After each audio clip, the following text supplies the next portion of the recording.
Local Jerald Kendrick is a witness to at least 17 atomic bomb testings up at the Nevada test site. We're going to speak to him about his experience. I was in the Army and the Signal Corps in December of '56 is when I was drafted, and the draft is still on. And I went to Fort Leonard Wood for my basic training, and then I was transferred after basic training. I made certain scores that transferred me to Fort Sill enlisted men faculty battery, and that prepared me to work for high echelon officers. I was a corporal, and I was assigned to Colonel George E. Tilson, who was in charge of the unit that had Camp Desert Rock, and we went out to Camp Desert Rock in August of that year, '56 or '57, and the atomic bomb was conducting. I mean, the Mercury people were conducting atomic tests there.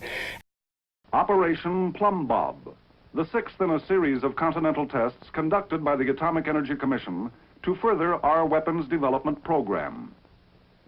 In terms of numbers of test devices detonated, this was the largest series ever attempted in Nevada. And they took us out by bus, and the bus was had a bunch of about 80 people in two buses, and we had to sit with our backs to the bomb.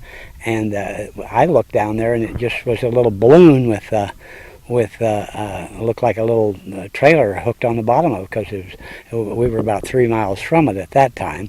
And they explained that it was a device, and they really don't understand. They were testing it. That's what it was a test. It wasn't a bomb itself. And so they set it off, and we had to look away, squat down on the ground, cross our arms over our eyes, and close our eyes and look away from the bomb. How close were you? We were about 3.5 miles.